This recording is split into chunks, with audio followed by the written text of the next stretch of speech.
Olá, muito boa noite, seja bem-vindo. Está chegando na sua casa mais um Comunidade em Pauta, um programa da TV Nativos que é sintonizada no canal 6 da NET e Claro TV, também nas plataformas YouTube e Facebook, além do portal tvnativos.com.br.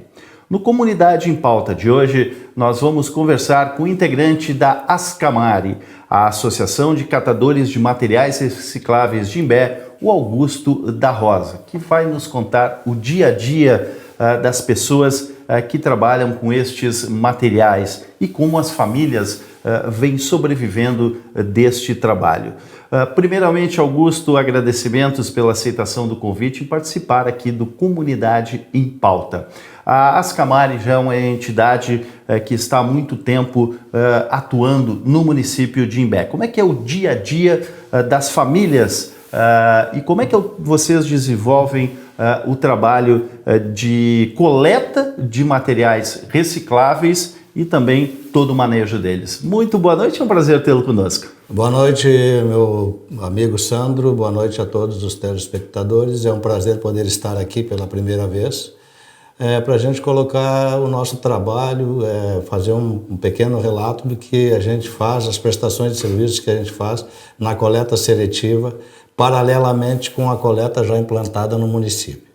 Como você falou, a nossa história ela vem se arrastando desde 2005, desde o dia 27 de abril de 2005, quando a então primeira pessoa que instalou a Ascamari, que fundou no município, a falecida Cristina Teixeira, tomou essa iniciativa e movimentou toda a comunidade do bairro Nordeste para que a gente pudesse trabalhar em prol da prestação de serviços ambientais ao município de Imbé.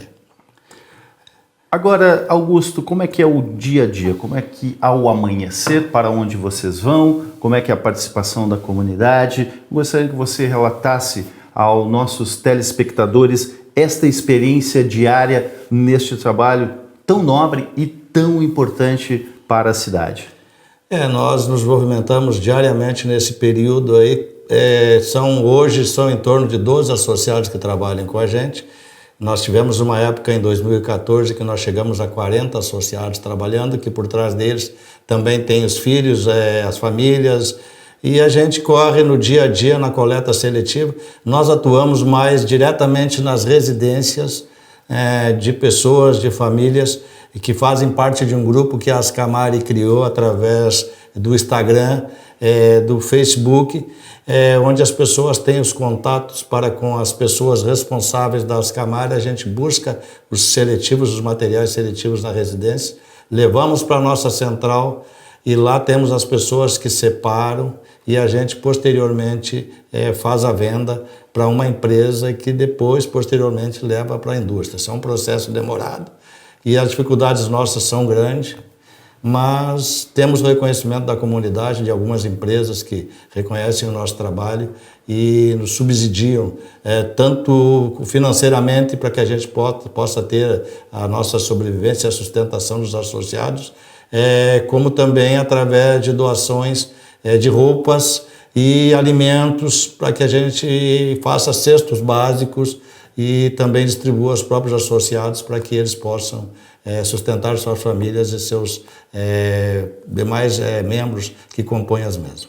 Bom, nesta sua fala, você deu um panorama geral do dia a dia. Agora, Augusto, vocês, as famílias envolvidas, as que hoje estão, as que já estiveram, vocês têm a consciência do importante papel que vocês têm para a sustentabilidade, para deixar o meio ambiente mais limpo e mais agradável, a importância deste trabalho que é a questão da reciclagem? Pois é, meu amigo Sandro, eu estou à frente da Ascamari desde 2014, quando a gente fechou uma parceria com a então falecida Cristina Teixeira, e a partir desse momento eu deixei de fazer tantas coisas em prol do meio ambiente, da prestação de serviços ambientais. A gente se agregou, se aprofundou, procurou fazer com que todos pudessem usufruir desse trabalho que nem sempre é reconhecido pela comunidade, pela sociedade no geral, que é um trabalho digno. O catador é um trabalho digno. O catador tem uma lei regulamentada que existe a profissão de catador. Hoje nós temos aí, você tem conhecimento da norma dos resíduos sólidos, né? O Plano Nacional de Resíduos Sólidos, que foi lançado este ano, em que estabelece que prefeituras terão que fazer repasses financeiros aos catadores devidamente comprovados que exercem essa função. Também o MTP também criou uma norma em 2019 que estabelece o direito à aposentadoria especial para o catador a partir de 20 anos de prestação de serviço, desde que comprovadamente também. Então são algumas vantagens, alguns requisitos que vão sendo adquiridos ao longo do tempo e que por parte de determinados setores da sociedade e do poder público a nível nacional, o reconhecimento pela função, pela profissão que nós temos, que eu considero uma profissão digna e que muitas pessoas hoje ainda, como é que eu vou dizer para você, permanecem na intenção de não reconhecer, de não dar o devido entendimento e reconhecimento pelo trabalho que a gente faz. Agora, Augusto, como é que é a participação da comunidade nesse trabalho de vocês? Você citou a criação de grupos dentro da internet que entram em contato para vocês buscarem estes materiais. Mas tem muitas pessoas também que se utilizam de outros métodos, conversa com um, conversa com outro, enfim. Como é que é esta interação com a sociedade na busca desses materiais que dão o sustento às famílias? Nós temos, graças a Deus, o pessoal do grupo é um grupo muito interativo, eles interagem muito entre famílias, entre moradores do município, e isso vai expandindo as possibilidades de que a gente possa ter cada vez mais a quantidade em toneladas, em quilos, dos materiais que a gente coleta. E também agora que a gente está passando por uma dificuldade hoje, já há um mês mais ou menos de logística, as pessoas são tão compreensivas e entendem tanto da necessidade da sobrevivência da então associação, que eles vão pessoalmente levar os materiais através dos seus próprios recursos para que a gente possa continuar trabalhando e continuar tendo dali os recursos para ter o pão de cada dia, de cada associado e cada trabalhador da Ascamari. Agora, Augusto, o mercado do lixo reciclável ele é muito intenso, ele cresce, ele faz parte do PIB econômico brasileiro de uma forma muito grande e cresce a cada dia.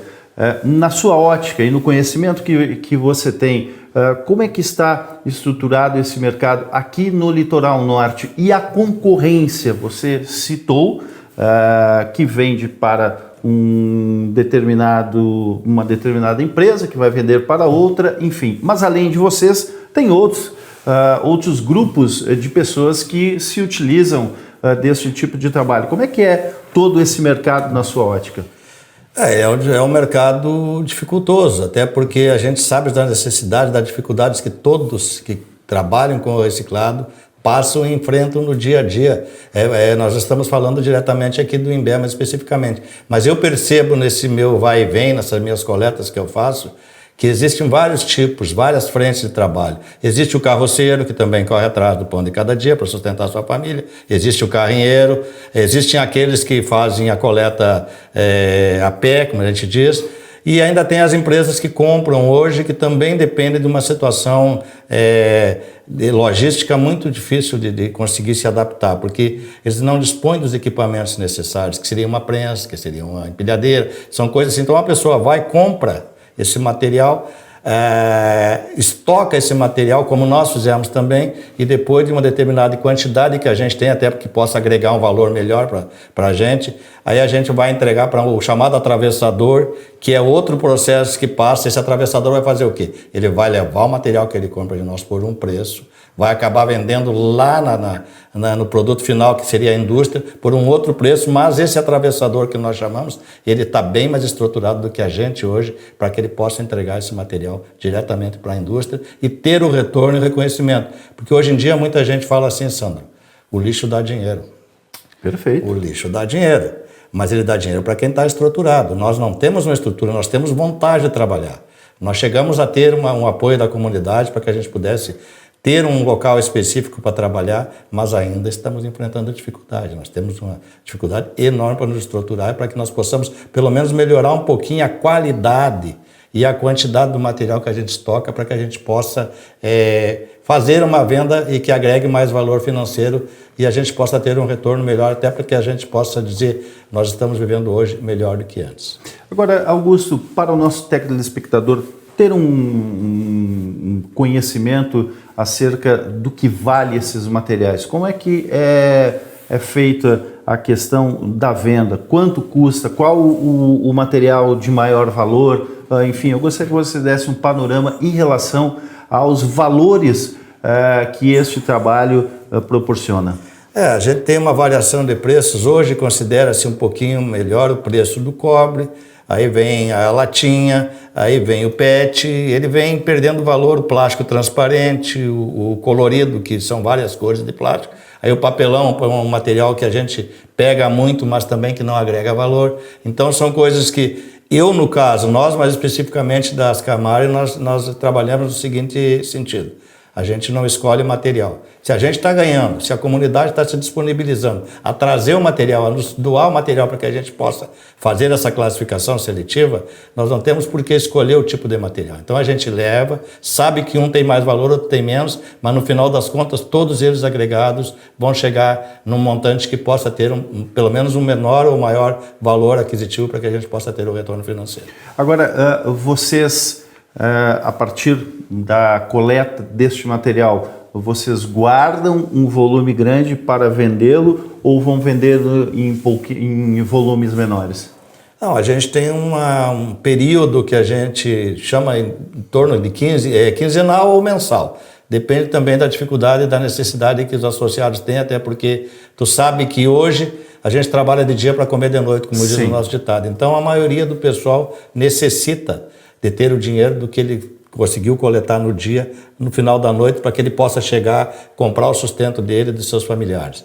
Nós, graças a Deus, temos uma estrutura um pouquinho melhor, a gente consegue segurar 15 dias. Mas, como eu te falei, o carroceiro, o carrinheiro, hoje, ele trabalha em função disso, se é de dia para comer de noite. Então, acho que precisa ter um reconhecimento também do poder público, do Poder Legislativo, no sentido de que se articule, se crie alguma coisa para que possa incentivar e realmente reconhecer o trabalho que a gente faz. Porque a gente faz um trabalho de prestação ambiental no município muito importante, paralelamente com a coleta seletiva que é implantada. Porque a gente tira toneladas, não é pouco, é toneladas de materiais, e nós estamos chegando numa época agora de verão, triplica a quantidade de pessoas que circulam no município e triplica a quantidade de materiais recicláveis que saem. Esse material deveria ser pensado, uma parte dele que ficasse no Imbé para que essas associações e esses demais trabalhadores do município pudessem usufruir dele e não que fosse levado para fora do município. Agora, a partir de uma grande organização, você citou também de outras entidades dentro do município, você acredita que a partir da organização dessas ações, dessas entidades, a valorização de tudo que é feito poderia ser muito maior e agregar mais recursos dentro do trabalho de vocês? Eu acredito que sim, que se a gente se estruturasse, se a gente sentasse, chamasse todas as entidades, as associações, as cooperativas, empresas, porque na verdade no Imbé não tem muita cooperativa, existem empresas que trabalham com a coleta. Se a gente conseguisse sentar, conversar, se organizar e criar uma entidade que chamasse todas as cooperativas e associações do litoral, a gente se fortaleceria e nós teríamos maiores condições de criar uma entidade, de repente criar uma central devidamente adequada para que o material ficasse centralizado aqui e que no final pudesse trazer um retorno financeiro melhor. Mas para isso, como eu digo, tem que ter interesse em se criar uma estrutura para que isso aconteça no município. O município tem condições, tem capacidade, tem espaço físico e área para que isso possa acontecer. Agora, Augusto, qual é a estrutura mínima necessária para que este trabalho evolua ainda mais? Basicamente, eu acredito que tem que ter uma prensa, tem que ter uma balança digital para que você uma grande área, uma né? grande área, uma área especificamente também para isso. Tu tem que estar instalado numa área devidamente adequada para isso, para que você possa instalar uma balança, você possa ter uma prensa, você possa ter carrinhos. São várias coisas que uma puxa a outra, mas o principal é o espaço físico, que se construa alguma coisa que seja em benefício de todos os catadores e recicladores do município. Bom, nós temos diversas experiências positivas dentro do país. Eu vou citar algumas aqui. Dentro do Rio Grande do Sul, nós temos em Porto Alegre algumas cooperativas de catadores que trabalham junto com o poder público já há bastante tempo em experiências que têm resultado na agregação de valores muito grande para as famílias. Nós temos em Arroio do Sal uma iniciativa, uma inauguração que aconteceu este ano de uma grande cooperativa onde uma empresa ela recebe o lixo coletado pelo município, o que é reciclado ele vai para o seu galpão e beneficia uma grande quantidade de famílias. E o restante, bom, é produzido fertilizantes, enfim.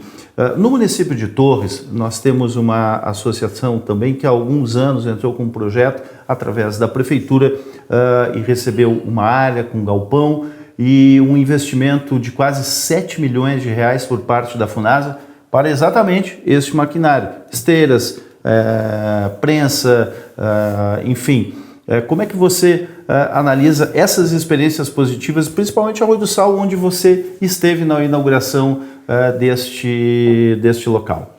Pois é, Sandro, eu estive lá, tive a oportunidade de estar presente com mais colegas aí de outras frentes, aí de outros municípios do litoral, como Pinhal e outros locais aqui, como você falaste, Torres também, e a gente percebeu que quando há interesse em se criar um espaço para que as empresas atuem e trabalhem, as coisas acontecem, e foi o que aconteceu lá. Só tenho a elogiar pela capacidade, pela organização, o espaço, a área que foi disponibilizada para que uma cooperativa do município tivesse e fosse habilitada a trabalhar lá.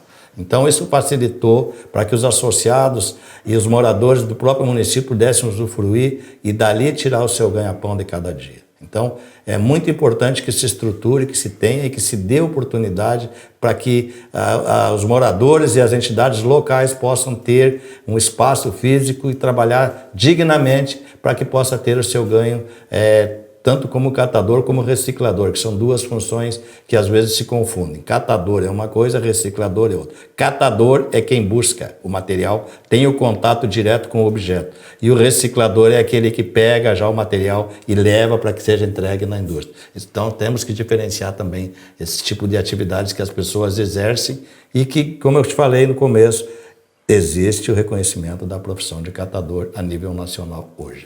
Agora, este modelo de Arroio do Sal, que recentemente foi premiado a nível nacional como um dos modelos mais interessantes na questão da sustentabilidade do lixo.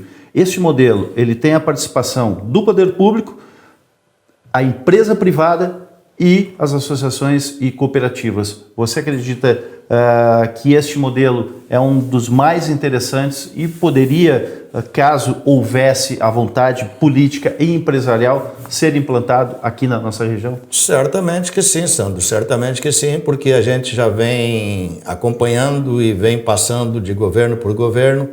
É do conhecimento público, é do conhecimento do poder público, é do conhecimento dos gestores que vêm se revezando um e outro desde que eu estou à frente da Ascamari, e a gente sempre está na luta, tentando fazer com que haja um espaço físico, com que haja um reconhecimento pelo nosso trabalho e que nos seja disponibilizado um espaço físico para que a gente possa trabalhar. Não só nós da Ascamari, porque a Ascamari eu considero a entidade pioneira no município. Foi a primeira e única entidade, a única associação devidamente reconhecida, com CNPJ estabelecida toda no município. Nós hoje atuamos, apesar das dificuldades, com legalidade jurídica, sem problema nenhum. Só nós estamos num espaço que hoje tem um litígio com o município, porque o município entende que nós não deveríamos estar lá. Justamente por não poder estarmos lá, é que nós gostaríamos de reivindicar para que fosse criado um espaço, então, onde a gente pudesse atuar e não ter esse problema de inviabilidade que acontece periodicamente a cada governo que muda no município. Essa é uma questão interessante em relação ao litígio que nós vamos abordar depois do nosso intervalo. Comunidade em Pauta volta em instantes conversando com o integrante da Ascamari, Augusto da Rosa.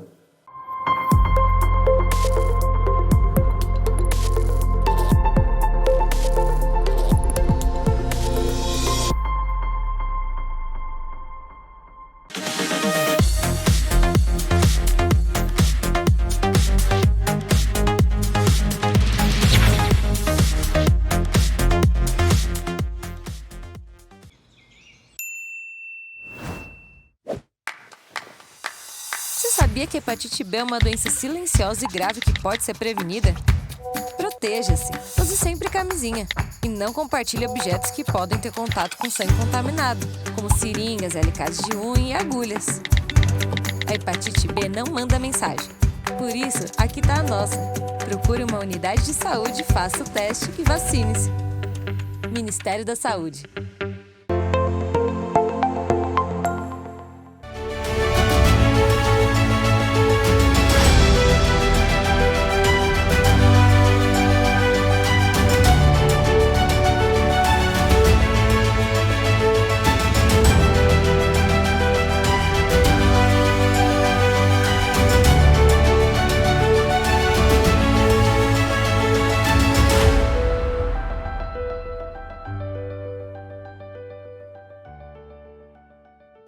Estamos de volta com Comunidade em Pauta. Hoje conversando com Augusto da Rosa, ele que é integrante da Associação de Recicladores, de Catadores de Materiais Recicláveis de Imbé, a Ascamari. A Ascamari, que há algum tempo passou por um processo político-jurídico bastante interessante. Parte das famílias ocupavam um local no antigo Santa Terezinha Clube. Este clube ele pertencia a uma entidade sindical e através de um acordo junto com a prefeitura municipal, as famílias que lá se encontravam foram removidas para um outro local. A prefeitura de Imbé disponibilizou esta área para que essas famílias tivessem um local para morar. A força sindical, que é a detentora do Santa Terezinha Praia Clube, entrou com as casas, né? Ela tinha algumas casas de madeira em Arroio do Sal, veio com essas casas aqui para o Imbé e montou ali a estrutura para que essas famílias pudessem residir de forma digna. Repito, a Prefeitura Municipal disponibilizou a área. Entretanto, com mudanças de governo, mudanças de pensamentos políticos, há um enfrentamento e um entendimento da administração do município de Imbé que aquela área ela pertence ao município e não às famílias que ali estão. Como é que está esta questão que traz alguns problemas e algumas angústias para vocês, Augusto?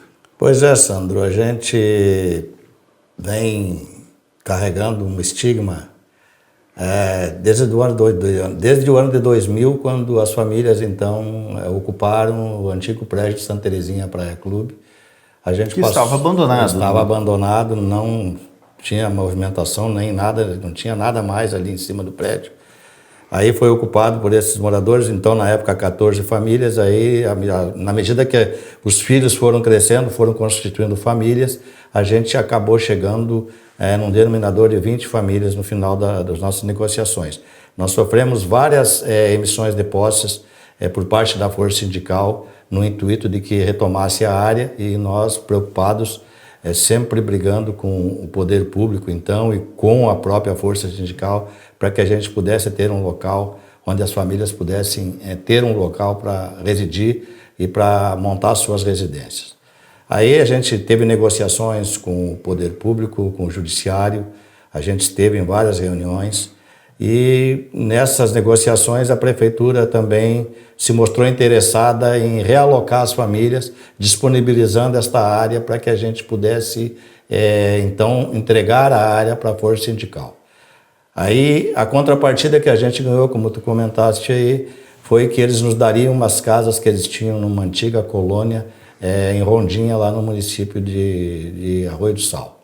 A gente pagou, cada morador, na concordância, no acordo, cada morador pagou do seu bolso o frete, cada morador foi até o local, desmanchou as casas e trouxe, e cada morador, cada família construiu a sua casa, sem ônus nenhum para a prefeitura, a não ser a doação, a destinação da área para que as famílias pudessem se instalar. Foi criado um cronograma também para que etapas fossem cumpridas.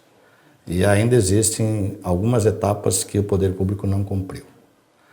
Aí a gente está trabalhando há 3 anos, está em cima da área, a gente foi notificado, agora em junho e julho, que teríamos que deixar de trabalhar, a Ascamar especificamente naquela área, por entender, ou então o secretário, que nós não tínhamos direito de estar em cima daquela área, sendo que, eu considero, quando nós protocolamos em 2019 o documento junto à Secretaria da Fazenda, foi paga a referida taxa e era do conhecimento público que nós estávamos operando lá.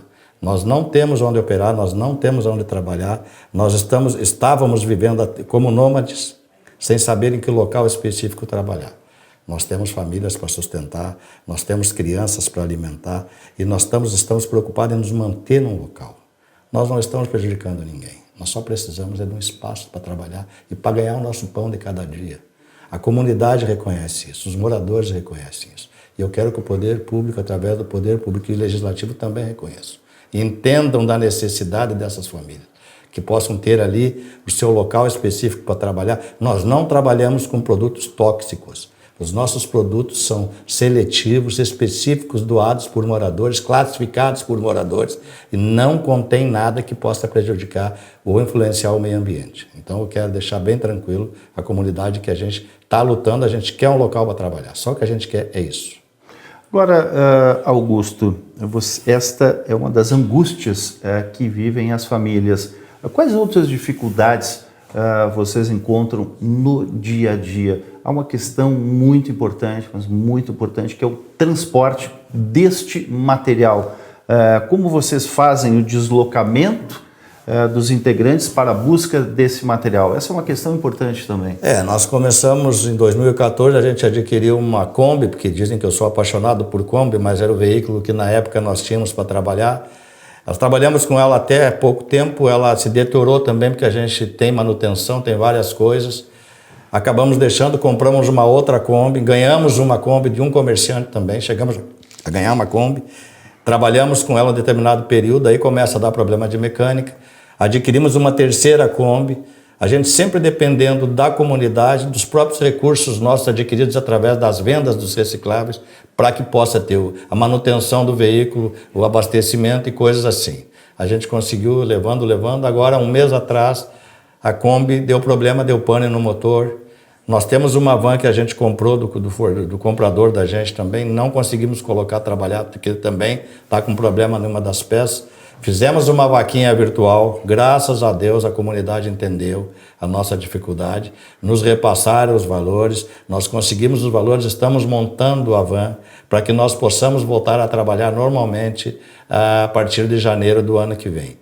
Então, você veja bem, a gente tem dificuldades para se manter, nós estamos hoje sem veículos, sem logística, temos que retirar os materiais, porque eu sou uma pessoa assim, se eu assumir o compromisso com os comerciantes, com os empresários e com os moradores, de estar na casa deles nos dias combinados e nos horários, para retirar esse material e evitar que ele seja levado para a cidade de Tramandaí, para uma outra central, a gente tem que se submeter a isso. Aí os moradores estão fazendo o quê? Estão levando quando podem para a gente, quando não podem, eu dependo de empresas, de empresários muito amigos, muitos entendedores das necessidades nossas, que nos disponibilizam carros emprestados, reboques, para que a gente possa fazer as coletas no município. Eu tenho feito postagens aí quase que diárias no Facebook, dos locais onde eu coleto e dos carros que são disponibilizados para que eu possa fazer isso. Então, eu até peço sempre, diariamente, aos moradores e colaboradores, para que eles entendam e nos ajudem levando esse material, que a gente precisa, e muito desse material, Sandro.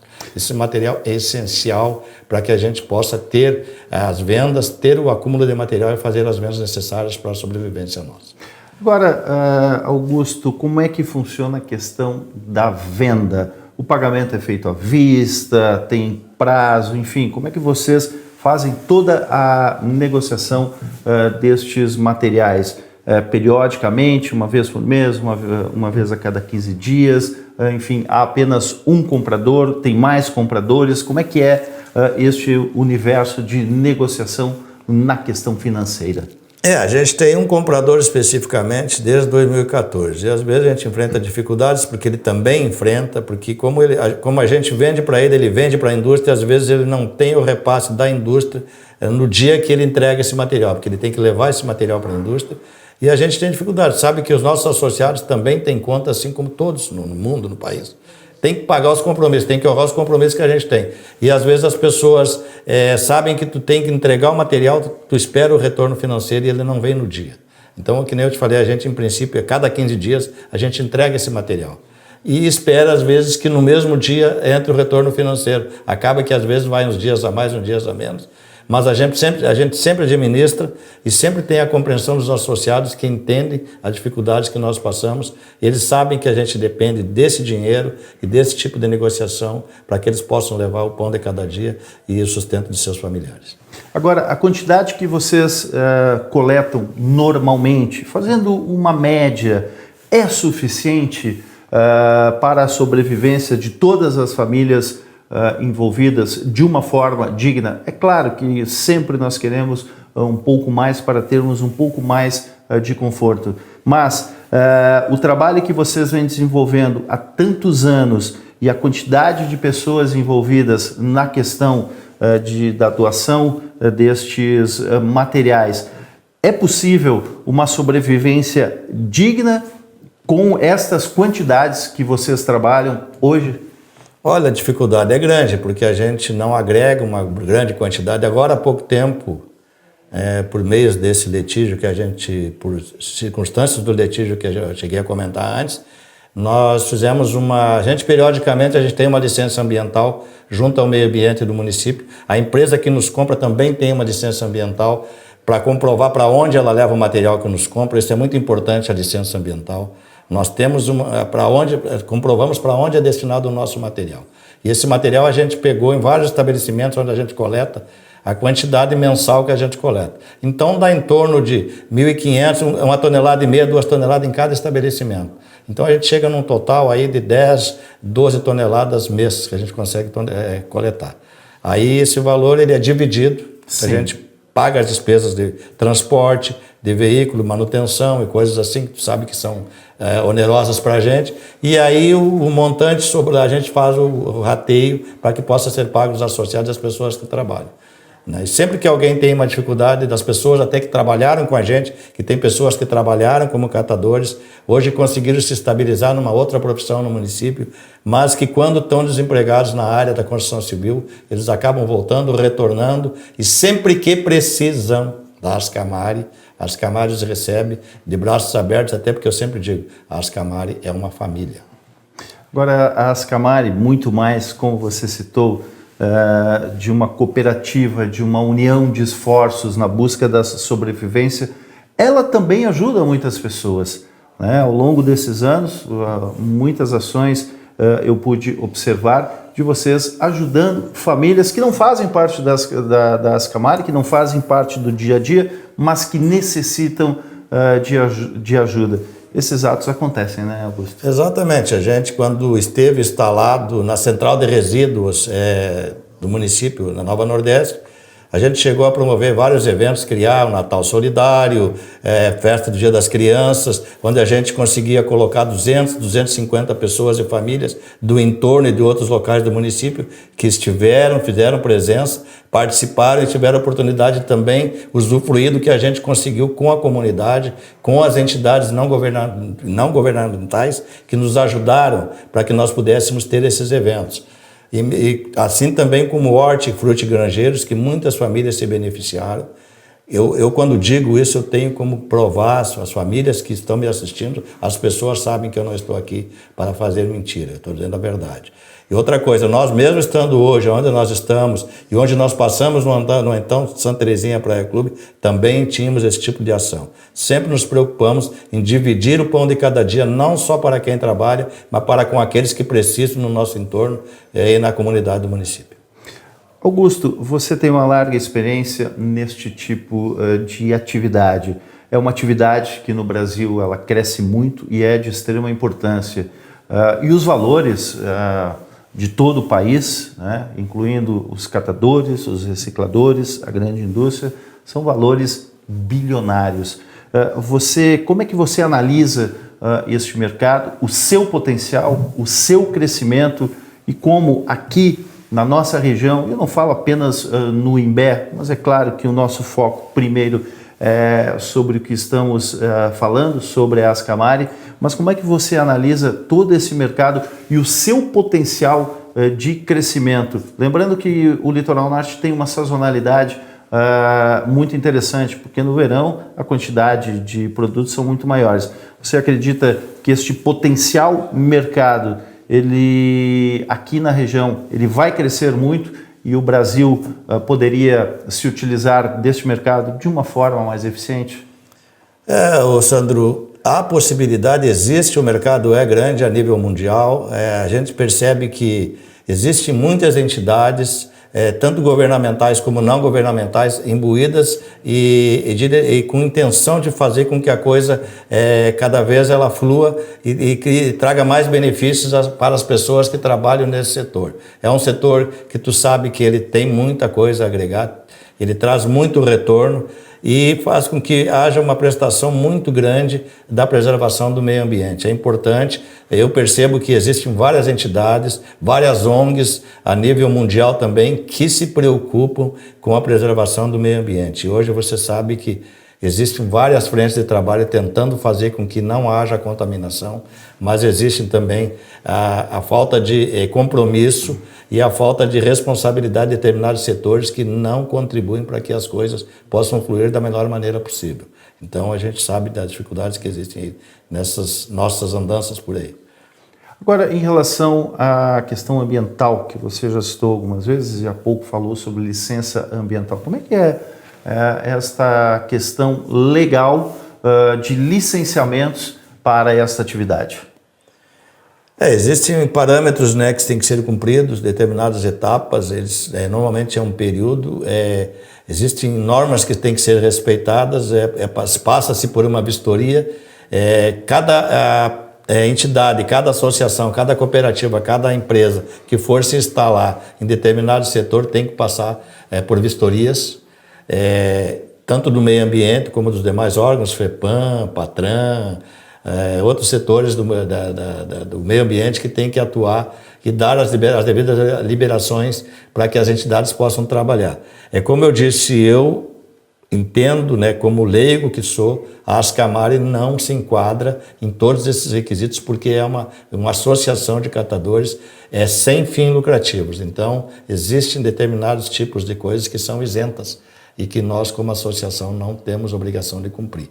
Mas mesmo assim a nossa dificuldade ainda é grande, nós precisamos, eu reforço, precisamos ter uma tranquilidade psíquica para que a gente possa trabalhar harmoniosamente sem se preocupar com aquela impossibilidade de estar ali hoje e amanhã ter que entregar um local e não poder estar trabalhando mais e operando e sem sabermos de onde nós vamos ter um local específico para atuar e trabalhar no município de Imbé. Agora, aquelas pessoas que têm produtos, que têm materiais reciclados em sua casa, está lá na sua garagem, lá no seu quarto, no seu canto, não se utiliza mais. Quais os contatos para que a Ascamari possa se dirigir a estas residências e fazer esta coleta de forma eficiente? Bom, a Ascamari está hoje no Instagram. Se os senhores forem acionar o Instagram, vão encontrar a página da Ascamari, Coleta Seletiva Ascamari. Nós temos o WhatsApp, que é o telefone 984817534, o telefone 994421825, o 993 260675, que são as pessoas que gerenciam, que administram a Ascamari e vão repassar as informações, dar a localização de onde a gente atua, para que possa facilitar tanto a levada dos materiais até lá, que é o que acontece no momento, a gente depende muito disso, para que levem para a gente não tem um tempo específico para dizer assim, amanhã estamos voltando a recolher de novo nas residências, porque a gente está com esse impasse do veículo. Tá? E eu acredito que, peço a Deus, para que o Natal nosso possa ser um Natal agraciado e abençoado, que de repente uma entidade, uma mão aí de Deus, possa reconhecer o nosso trabalho e nos ajudar financeiramente, ou até um aporte logístico para que a gente possa ter um veículo e trabalhar dignamente no município. Porque há interesse meu em manter, que nem eu digo sempre, enquanto eu estiver vivo, Deus me deu esse dom de continuar lutando pela inclusão social dos associados e dos moradores daquela realocação. Parece mentira, mas são 22 famílias que estão lá estabelecidas. Então você multiplica isso por cada membro para ver quantas pessoas nós temos lá e as dificuldades que nós passamos por falta até da infraestrutura necessária que ainda está pendente lá e que o poder público é ciente disso e eu peço que atue e que faça para que a gente possa dizer assim, amanhã eu posso estar aqui de novo e dizer, o poder público está nos apoiando, o poder legislativo está trabalhando para que nós possamos ter aquilo que nós desejamos lá. Aí eu quero estar aqui e dizer a mesma coisa e agradecer por eles terem feito esse tipo de coisa para a comunidade, para os moradores da realocação de Santa Terezinha Praia Clube. Esses são grandes sonhos de vocês. Esse é o nosso sonho de consumo, como diz, né? E o outro sonho é que Deus nos deu um Natal, como eu falei, e deu um Natal a todas as famílias, Sandra. Todas as famílias, os moradores, os colaboradores, empresas, que nos dão o pão de cada dia, porque eles estão nos dando o pão de cada dia. Eles estão nos dando ali o seu reciclável, estão nos dando o objeto para que nós possamos buscar, trazer e dali tirar o nosso sustento dos nossos familiares. Perfeito. Augusto, foi um prazer tê-lo conosco aqui no Comunidade em Pauta. Tão importante informações que você repassou através da sua experiência e do seu conhecimento aos nossos telespectadores. Quero agradecer pelo espaço dado e que Deus abençoe a todos e que nós tenhamos todos no município, e você também, sua família, um Feliz Natal, um próspero Ano Novo e que as coisas possam melhorar para o ano que entra, que a gente possa estar aqui de novo com a felicidade de dizer estamos melhores e tudo fluiu de acordo com as necessidades da Ascamari. E o Comunidade em Pauta de hoje vai ficando por aqui, agradecendo a você, telespectador, e desejando uma boa noite.